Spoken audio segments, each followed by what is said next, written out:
Muito bem, nós estamos aqui em Provérbios, e Provérbios é um livro de sabedoria, um livro que nos ensina como viver de forma sábia diante de Deus, diante dos homens.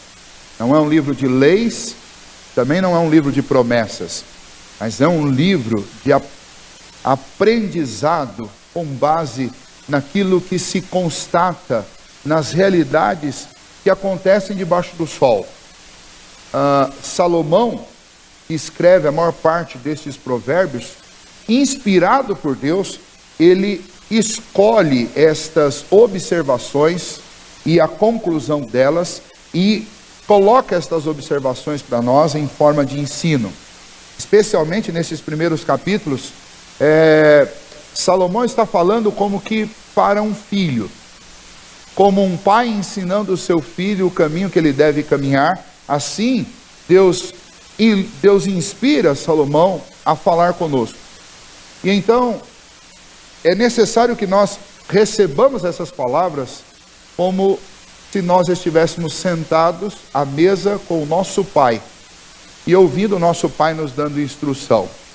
Eu sei que nós estamos aqui com gente de todas as idades, inclusive aqueles que são de cabelo branco. Mas nesse momento é um momento que nós devemos nos sentir como crianças, todos nós, diante do nosso Pai querido, que está nos céus, que nos chama à sua mesa para ensinar verdades santas para a nossa vida, verdades que vão tornar a nossa vida uma vida abençoada, uma vida profícua. É assim que nós devemos nos achegar a estes ensinos. Nós devemos lembrar que esses ensinos, inspirados pelo Espírito Santo de Deus, foram colhidos da realidade da vida das pessoas. Salomão, com a sabedoria que Deus lhe concedeu, conseguiu fazer essas observações. Então aquilo que nós encontramos aqui é algo que possivelmente você já viu, já percebeu na vida de alguém, porque o mundo não mudou tanto de lá para cá. Nós evoluímos em uma série de questões, em tecnologia, nós evoluímos no nosso conhecimento sobre este planeta, sobre este universo, nós evoluímos uma série de coisas. Mas em termos de comportamento nós não mudamos tanto assim, não somos diferentes daqueles que eram conterrâneos de Salomão naqueles dias. E então as mesmas apreensões que ele fez lá, elas cabem perfeitamente na nossa vida hoje. Então o livro de Provérbios é um livro com um texto extremamente atual, que pode ser aplicado e observado na vida dos homens hoje. E então, dentro desse contexto deste livro, que é um livro de sabedoria, de ensino para o nosso coração, quero convidá-los a observar esta receita de sucesso que Salomão nos apresenta aqui. Uma receita para uma vida abençoada, é o que está aí. Através de 4 verbos específicos que aparecem nestes versículos de 5 a 10, Salomão vai nos mostrar, vai ensinar para nós, como um pai ensinando para o filho, como viver uma vida bem-sucedida, como viver uma vida que realmente pode ser descrita como uma vida abençoada. Ele começa exatamente com um imperativo, com um verbo, numa voz imperativa, dizendo o seguinte: confia no Senhor. Você quer ter uma vida abençoada?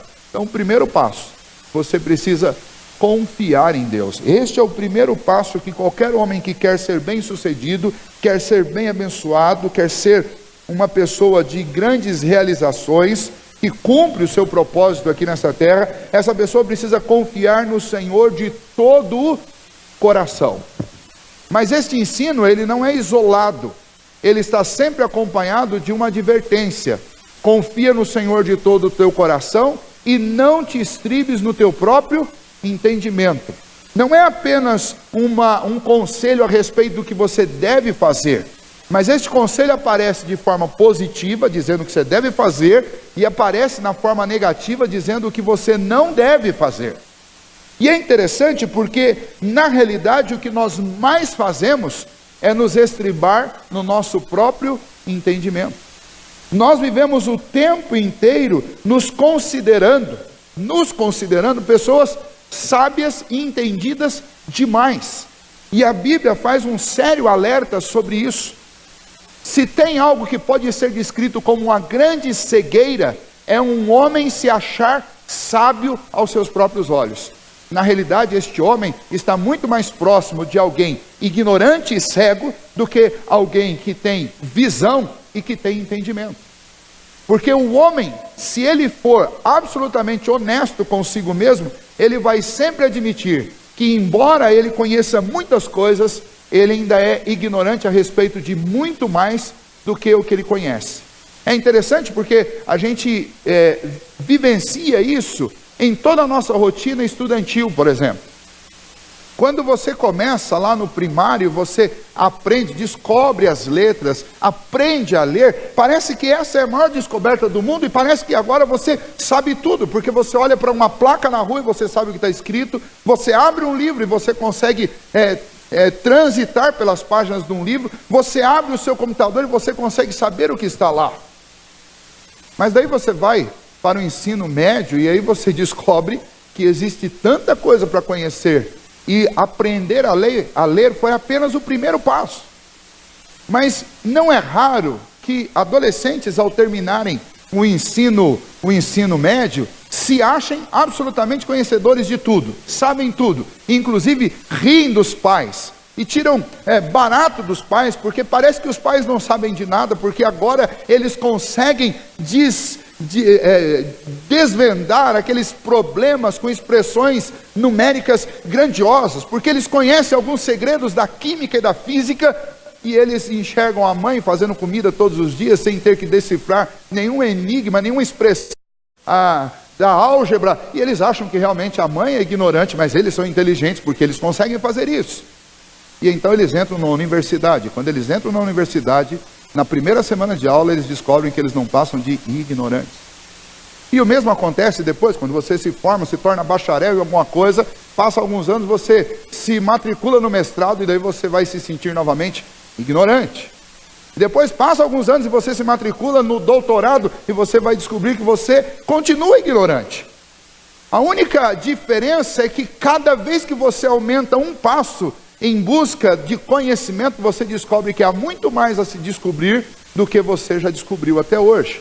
E então, quando um homem se acha sábio aos seus próprios olhos, na realidade ele está sendo, primeiro, negligente e desonesto, porque ele sabe que ele não conhece, e ele sabe que esta é uma tarefa que nenhum de nós vai ser capaz de acabar ao longo de toda a vida. Pior ainda, quando alguém decide viver com esta sabedoria limitada que adquiriu durante alguns poucos anos, sem ouvir conselhos, sem buscar entendimento, especialmente na palavra de Deus, esta pessoa está tendo uma atitude que pode ser classificada como uma loucura. Uma loucura.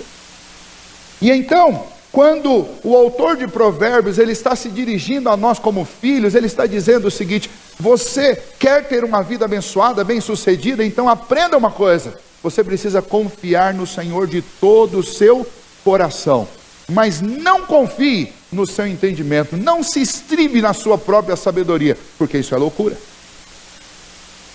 Confiar no Senhor de todo o coração, nesse contexto que ele está pondo aqui, significa o quê? Significa lembrar que o Criador da vida é o Senhor, o Criador deste universo é o Senhor, o sustentador da vida é o Senhor, o sustentador deste universo é o Senhor, o governador deste universo é o Senhor, e se existe alguém que sabe todas as coisas, não é você, mas é o Senhor. E então, se você quer ir bem na sua vida, quer ser bem sucedido, seja profissionalmente, seja afetivamente, nos seus relacionamentos, seja nos seus estudos, você quer ir bem, você precisa depositar a sua confiança inteiramente no Senhor, de todo o coração. Não é confiar algumas áreas da sua vida a Deus, mas é confiar toda ela ao Senhor. Confiar os seus estudos, confiar o seu trabalho, confiar o seu futuro, confiar os seus filhos, confiar seu esposo, sua esposa, confiar seus pais. Tudo precisa ser colocado diante do Senhor. É confiar no Senhor de todo o coração. Este é o primeiro passo. O segundo passo que ele coloca para nós, está aí no versículo 6, para uma vida bem-sucedida, uma vida abençoada, é: reconhece-o em todos os teus caminhos, e ele endireitará as tuas veredas. Em algumas traduções da Bíblia, a palavra que aparece aí é: conhece-o em todos os teus caminhos, e ele endireitará as tuas veredas. E ainda assim, com essas duas traduções, o texto ainda não fica óbvio para nós, especialmente para nós ocidentais. Não temos uma intimidade com a maneira como a palavra que é traduzida aí por conhecer ou por reconhecer, é usado dentro do contexto dos hebreus. Mas a ideia de reconhecer em todos os caminhos é a ideia de buscar o Senhor e trazer o Senhor intimamente para a sua caminhada. Trazer o Senhor intimamente para dentro do seu dia a dia. É óbvio que eu não posso pegar o onipotente e trazer. Na realidade é um movimento, é o contrário, é um movimento de eu levar a minha vida, de eu me abrir, de eu buscar intimamente um contato com o Senhor, de tal maneira que Ele seja o meu melhor amigo e o meu melhor parceiro dentro de todas as circunstâncias da minha vida. Reconhecê-lo em todos os teus caminhos tenha intimidade com o Senhor todos os dias. Você precisa disso. Não é Deus que precisa. Quem precisa é você. Por quê? Porque a nossa visão é muito curta sobre a vida. O nosso entendimento e a nossa sabedoria não é uma boa conselheira. Eu preciso confiar no Senhor e eu preciso intimamente compartilhar as minhas coisas com Deus e buscar intimamente as respostas do Senhor. Então eu preciso de reconhecê-lo em todos os meus caminhos. É fazer mais ou menos assim, olhar para trás para essa semana e lembrar que na segunda-feira, quando eu estava diante de tomar as decisões, eu estava conversando com Deus e Ele estava me respondendo. Na terça-feira, antes de tomar uma decisão, eu estava conversando com Deus, Ele estava conversando comigo. Na quarta-feira, reconhecê-lo em todos os caminhos é enxergar Deus envolvendo a sua vida em todo o tempo. É observar que Deus está cuidando de você de segunda a segunda. É observar que sem o Senhor você não é capaz de dar um passo nenhum dos dias da sua vida. Reconhecê-lo em todos os seus caminhos é lembrar da vida como se ela estivesse sendo vivida lado a lado com o Senhor, se Ele estivesse caminhando junto com você.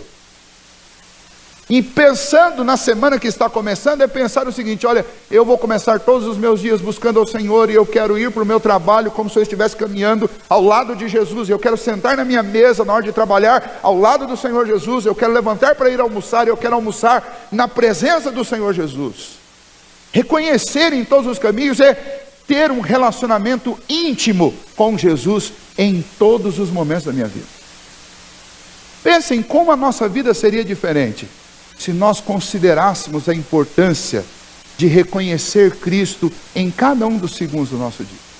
Pensa como seria diferente se nós levantássemos de manhã e sentássemos à mesa do café considerando que Jesus está sentado nela. Será que a gente ia sentar lá mal-humorado, emburrado, brigando com todo mundo?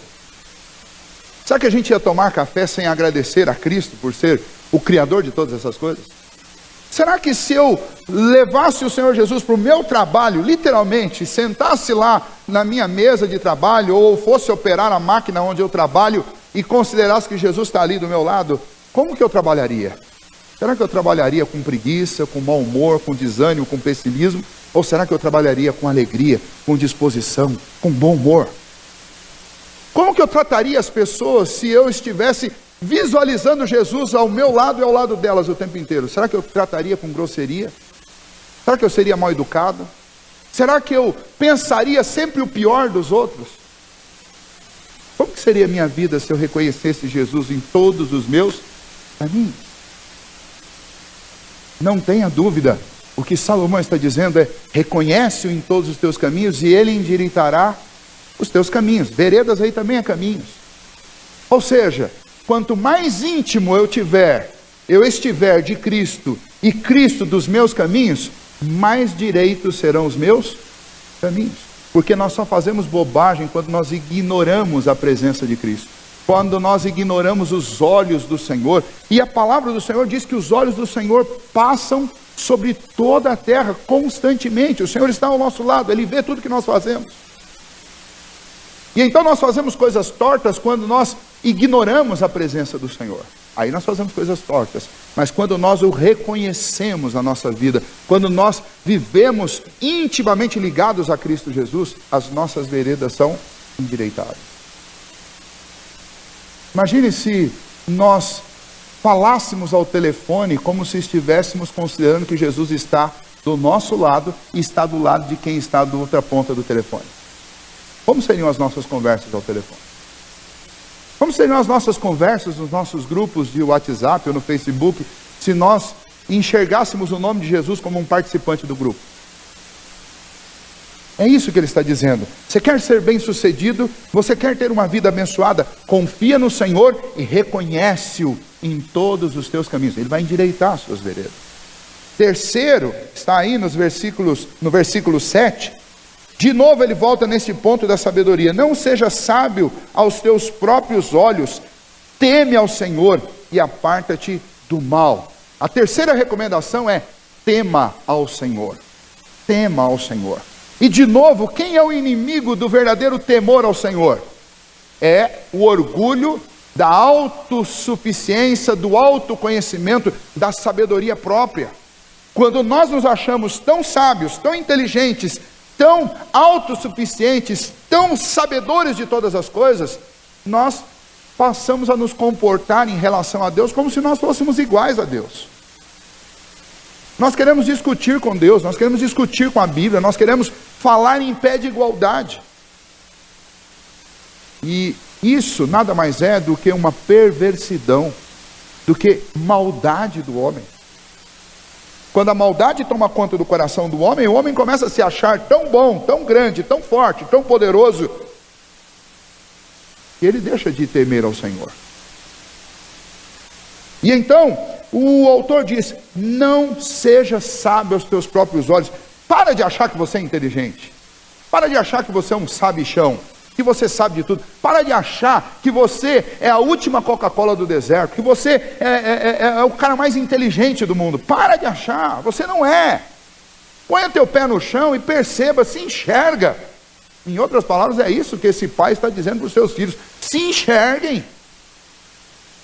Temam a Deus, porque a única maneira de um homem se apartar do mal é com temor a Deus, porque senão ele não se aparta. Quando nós tememos a Deus, essa palavra temer a Deus, ela é uma palavra tão complexa e tão ampla, mas ao mesmo tempo tão simples. Temer a Deus é saber qual é o meu lugar. Eu sou criatura finita e ilimitada. Deus é Criador, infinito e ilimitado. E se eu sei disso, eu não vou desafiá-lo. E se eu sei disso, eu não vou desobedecê-lo. E se eu sei disso, eu não vou querer andar por um caminho que este Deus se aborrece dele. Eu não vou querer fazer o mal que este Deus odeia. Olha como nós somos, às vezes, extremamente cínicos nesse assunto. Somos cínicos.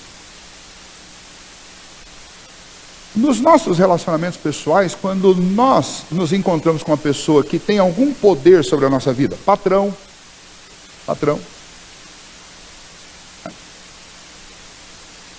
pessoa que assina o seu contra-cheque, tesoureiro, algum político que pode te ajudar de alguma maneira, policiais, autoridades, juiz, promotor, o nosso comportamento muda ou não muda? Quando a gente está falando com essas pessoas, muda. Vejam só como acaba sendo quase que um cinismo da nossa parte não temer a Deus, porque nós sabemos muito bem nos colocar no nosso lugar quando a gente está diante de homens que têm um pouquinho mais de poder do que a gente, e a gente não faz isso diante de Deus, que é o Todo-Poderoso.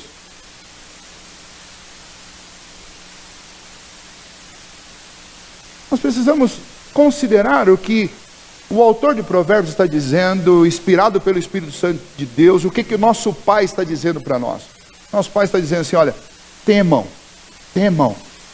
o Todo-Poderoso.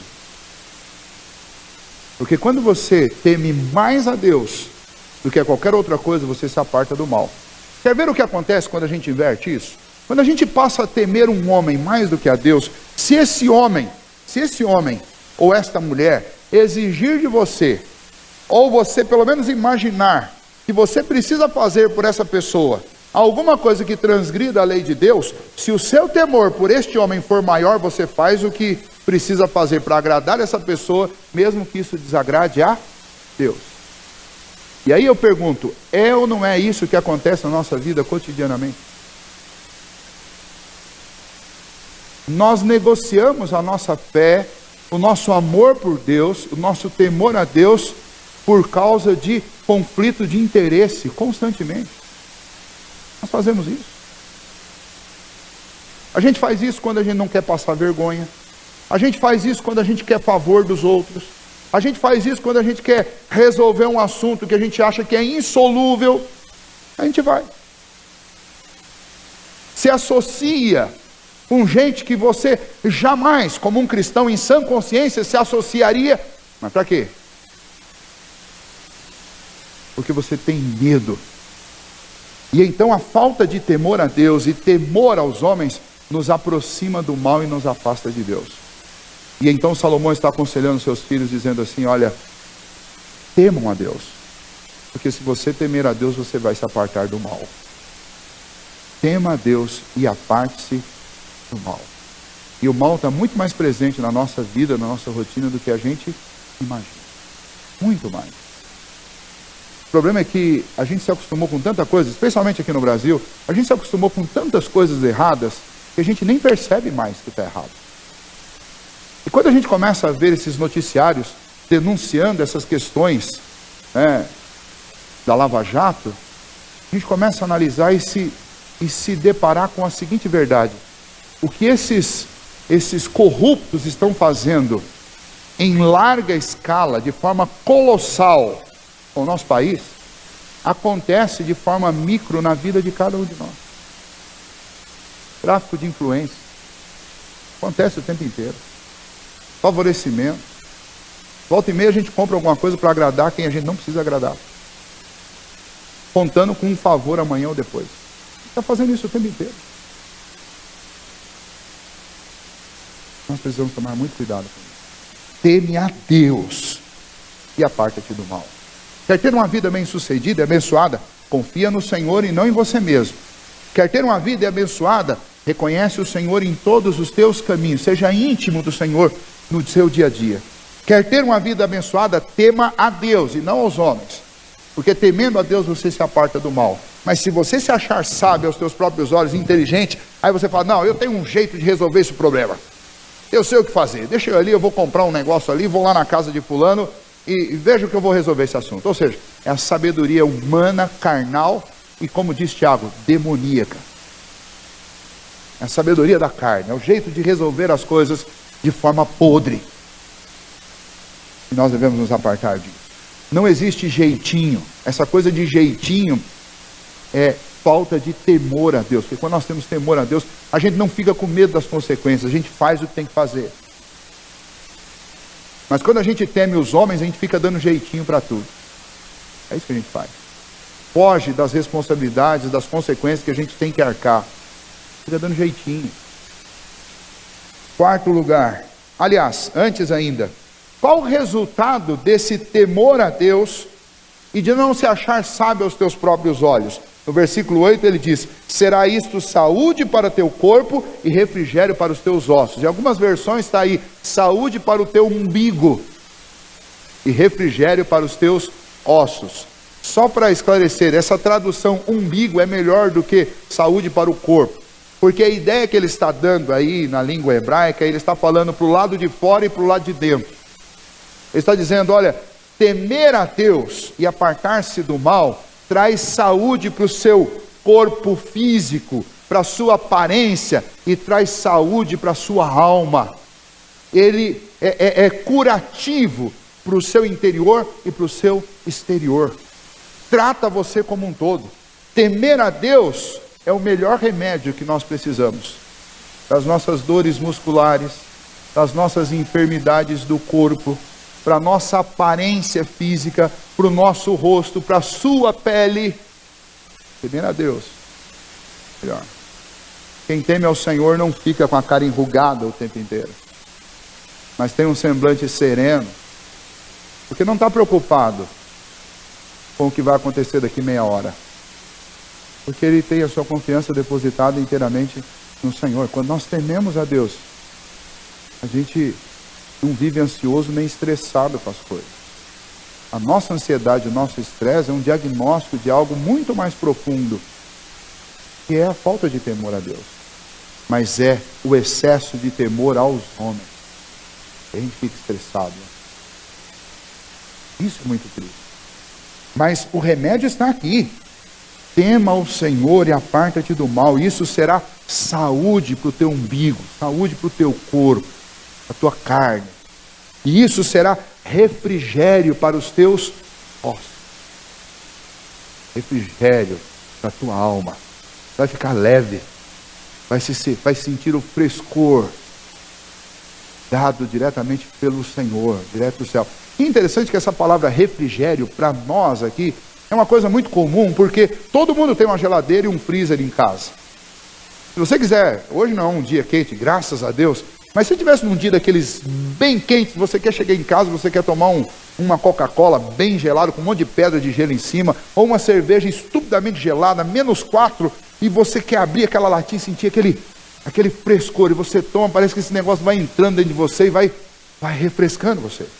Então para nós isso é muito fácil, né?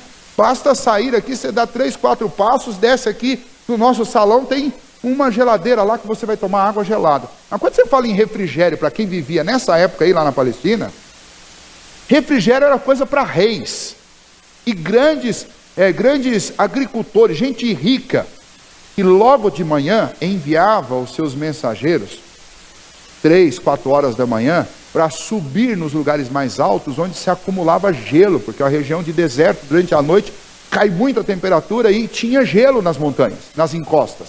Então eles mandavam os seus servos, tinha empregado que fazia isso todo dia, saía de madrugadinha com umas bolsas, iam buscar esse gelo e voltavam correndo. E quando eles chegavam, era em torno de 10 horas da manhã, os reis, os governadores, os grandes fazendeiros estavam no auge do calor e chegavam aquelas bolsas com água, o gelo já tinha desfeito, mas a água estava gelada e aquilo refrigerava o corpo. E então isso era algo desejado pelas pessoas, porque somente quem tinha um alto poder aquisitivo tinha acesso a isso, ou quem tinha tempo para fazer isso. Caso contrário, o refrigério não era uma coisa fácil, a não ser que você morasse próximo a um rio, por exemplo. Também é algo muito difícil e escasso naquela região. Então quando a gente fala de refrigério, aqui tem uma sensação, mas quando fala de refrigério, no contexto em que a Bíblia foi escrita, é algo absolutamente fantástico. E o que ele está dizendo é, quando você teme a Deus, isso é saúde para o seu corpo e é refrigério para a sua alma. Saúde para o corpo, não precisa nem dizer que eles não tinham acesso à saúde como nós temos hoje. Então essas coisas eram duas coisas extremamente raras, duas coisas valiosíssimas e duas coisas muito importantes e necessárias para a vida de uma pessoa: saúde e refrigério.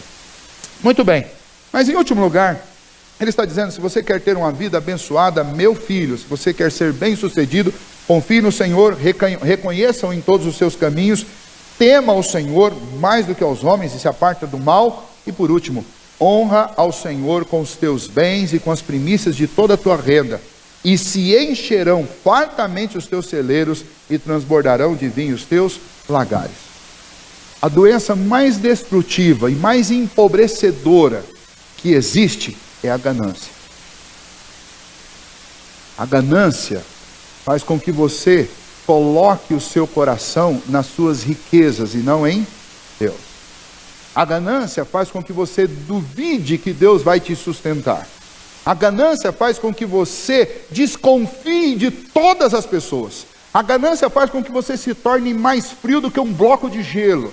A ganância faz com que você acredite realmente que o seu futuro está assegurado por aquilo que você tem depositado embaixo do seu colchão ou dentro de uma conta bancária.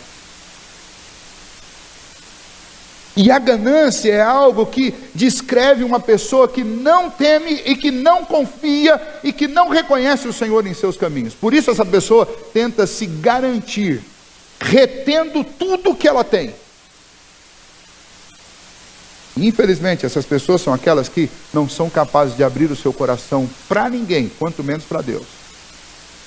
E uma das maneiras de Deus regular a nossa alma e o nosso coração, para que a gente não se entregue à ganância, foi o Senhor estabelecer um método, uma metodologia para o povo de Deus, em que o povo de Deus precisa se exercitar na doação, precisa se exercitar em abrir mão do que ganha, exatamente para que o seu coração não seja escravizado pelos seus tesouros.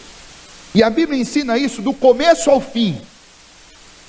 E nesse texto aqui, o autor de Provérbios, que é um rei, falando com seus filhos, ele está dizendo: filho, usa o que você ganhar para honrar a Deus em primeiro lugar.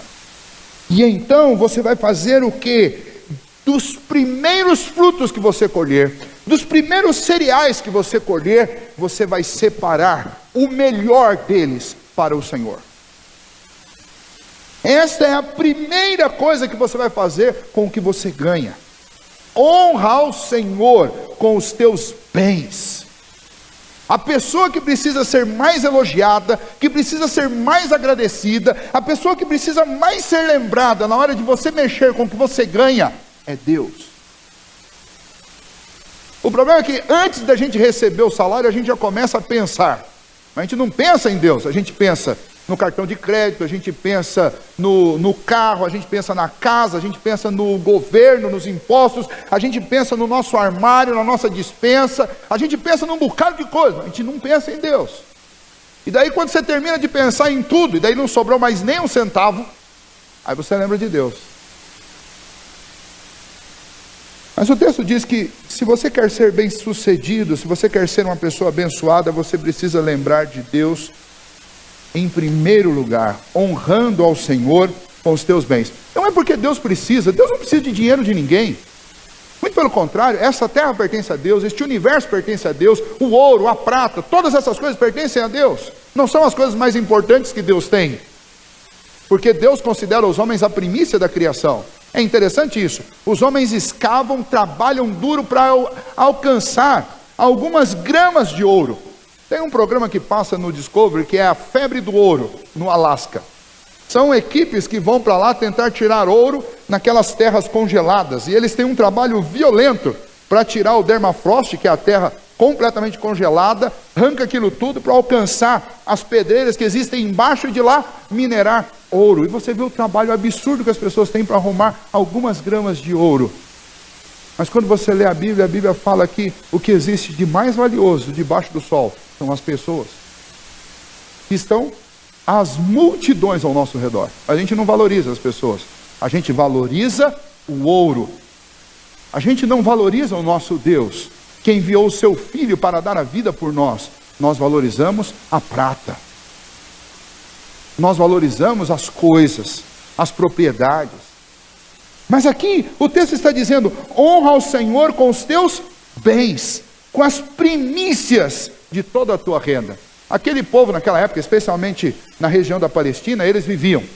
No primeiro trimestre do ano, eles colhiam cevada. Plantavam e colhiam cevada. No segundo trimestre, eles plantavam e colhiam trigo. E no terceiro trimestre, eles colhiam as frutas, especialmente as uvas. Especialmente as uvas. E então esse povo não era um povo que tinha um rendimento mensal como a gente. Mas pelo menos 3 vezes no ano, esse povo tinha a oportunidade de honrar a Deus com aquilo que Deus tinha lhes dado. E nesses 3 períodos do ano, eles deveriam tirar o que eles tinham de melhor e dar para o Senhor. Desses 3 produtos que eles tiravam da terra, da cevada, do trigo e das uvas, o mais caro, o mais valioso e sem dúvida nenhuma o mais difícil de ser cultivado, eram as uvas. E então, vejam só o que Provérbios diz: e encherão fartamente os seus celeiros, cevada e trigo vai transbordar dentro dos seus armazéns.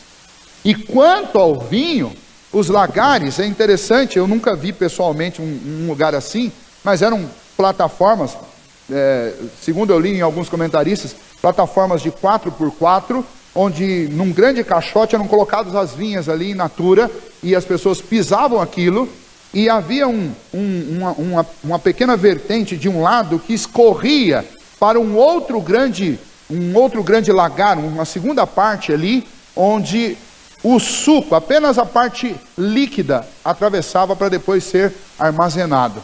Essa expressão transbordar lagar não é simplesmente encher os lagares de uva, mas é a ideia de que quando você enche demais o primeiro lagar, quando ele fica muito cheio, antes que venham lá a pessoa que vai ficar pisando para espremer as uvas, o próprio peso das uvas faz com que o suco seja exprimido e encha o de baixo. Transbordar os lagares significa lagares cheios de vinho antes que uma pessoa chegue a pisar para espremer as uvas do lado de cima. Essa expressão é uma expressão conhecida dos agricultores. Quando a produção era muito boa e as uvas eram muito boas, acontecia isso. Antes mesmo que as uvas fossem pisadas, o tambor de baixo, que passava os recipientes, já estava lotado. E este suco de uva, imaginem vocês, este suco de uva que era transformado, era fermentado para se tornar em vinho, ele era um vinho muito melhor, porque ele é um vinho sem interferência, sem ação do homem.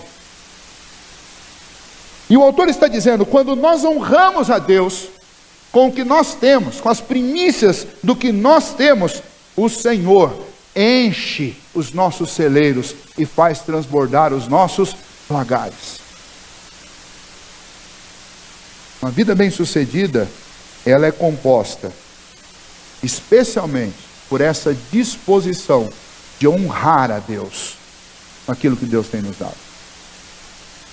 E é muito triste porque, infelizmente, é notório na vida da igreja que uma das maiores dificuldades nossas, maiores dificuldades dos cristãos é entenderem isso. E esse assunto, dinheiro, é nevrálgico. A gente quase nem toca nesse assunto. Primeiro porque virou chacota aí fora por causa do abuso de muitos líderes dentro de muitas igrejas em relação a esse assunto. E a gente, para evitar ser lançado na vala comum, a gente fala muito pouco sobre isso. Mas se um dia você tiver curiosidade de conversar com o nosso tesoureiro sobre a porcentagem dos membros da igreja que são dizimistas, você vai tomar um susto. Porque é uma porcentagem muito pequena. E às vezes a gente se pergunta por que é tão difícil para a gente fazer uma reforma, para a gente fazer uma série de coisas. Não seria difícil se todos nós fôssemos dizimistas. E o que é o dízimo? O dízimo é o que está aqui nesse texto. É tirar as nossas primícias e honrar primeiramente a Deus. Mas não é só isso. As ofertas voluntárias. Volta e meia a gente tem que fazer uma campanha aqui na igreja, ou para ajudar um missionário, ou para ajudar a Missão Caiuá, ou para ajudar a CDC, ou às vezes para comprar alguns livros para a gente doar, como a gente doa aqui na igreja, ou para enviar para alguém. E como é difícil isso. Às vezes eu tento fazer o serviço de captação de recursos. E às vezes você vai e explica para a pessoa, e de repente alguém vai lá e arranca lá, gente que poderia dar muito, tira um cinquentão, um cenzão do bolso. Eu falar, nessa hora é a hora que a gente precisa orar a Deus e pedir perdão a Deus, porque você peca, não tem jeito de não pecar. O sujeito gasta 200, 300 reais num almoço para agradar a gente. E quando você fala de oferta para a obra do Senhor, aí é o resto, é o que sobra. Isso quando não, algumas pessoas ainda acham ruim de você comentar isso, de falar na igreja. Uma vez eu falei aqui na igreja sobre uma oferta especial aqui na igreja, porque nós estávamos em reforma, não lembro o que nós estávamos fazendo aqui, era alguma coisa de reforma. E uma pessoa ficou escandalizada, porque o pastor, num culto de domingo à noite, falou insistentemente, algumas semanas, uma oferta, um presente para a nossa igreja. Foi escandalizado. Eu deveria ficar escandalizado, nós devemos ficar escandalizados com a nossa falta de amor por Deus. Porque quando nós retemos coisas como o dinheiro diante do Senhor, isso significa que nós não estamos dispostos a honrar a Deus com os nossos bens. E eu não estou nem falando daqueles que batem na sua porta para pedir ajuda, e a gente tem a cara de pau de dizer, não tem. A Bíblia diz, melhor é dar do que receber. Davi falou, eu estou alegre porque tudo que eu tenho veio das mãos do Senhor. Não veio das minhas mãos. Não veio das minhas mãos. Então, você quer ser bem-sucedido. Às vezes a gente olha para a vida de alguém que é muito bem-sucedido e a gente fica com inveja. Aí você fica com inveja, mas vai conversar com essa pessoa. Se for um crente, você vai descobrir que é uma pessoa que confia a Deus, é uma pessoa que reconhece o Senhor em todos os seus caminhos, é uma pessoa que teme a Deus e é uma pessoa que dá com alegria, porque honra o Senhor com seus bens. Precisa aprender isso. E especialmente nós mais novos, e especialmente os jovens, aprender. Porque a faixa daqueles que são mais fiéis nos dízimos e na oferta são os mais velhos. Bem mais velhos. Quase que os aposentados. Tem muita gente nova que ganha muito, mas não é capaz de honrar a Deus com os seus bens. Esse é um princípio de mordomia cristã. Nós entendemos. Deus não precisa do meu dinheiro, mas eu preciso todas as vezes me lembrar mensalmente de que eu não sou essa Coca-Cola toda. Eu não sou bom. E que se eu tenho alguma coisa, eu tenho porque Deus está tendo misericórdia da minha vida. É isso que dar o dízimo e dar as ofertas faz com o nosso coração. Nos lembrar quem nós somos. Para que a gente não se ensoberbeça. Para que a gente não seja sábio aos nossos próprios olhos. Para que a gente não ache que aquilo que vai dar segurança para o nosso coração, para a nossa vida, para os nossos filhos, são os nossos ganhos. Porque não é. O que dá segurança e o que torna a minha vida bem sucedida é a mão do Senhor. Não é o dinheiro. Não é a minha inteligência. É o Senhor. Deus nos ajude para que nós sejamos pessoas que confiam no Senhor de todo o nosso coração, que reconhecem o Senhor em todos os nossos caminhos, que temem ao Senhor e que honram ao Senhor com aquilo que Deus nos deu. Esse é um grande privilégio que o Senhor nos dá, de participar da obra dele com aquilo que ele tem nos dado. E o Senhor é quem nos dará a recompensa. É o Senhor que vai encher os teus celeiros, é o Senhor que vai encher os nossos lagares. Porque tudo o que existe e acontece vem das mãos do Senhor. Se Deus não abençoar as nossas lavouras, elas não produzem. Se Deus não abençoar o teu trabalho, ele não vai para frente. Se Deus não te abençoar no exercício da sua profissão, você não será bem sucedido. Então nós precisamos honrar a Deus com o que ele tem nos dado. E o resto é com ele. Mas a Bíblia nos ensina, via de regra, as pessoas que fazem isso são abençoadas.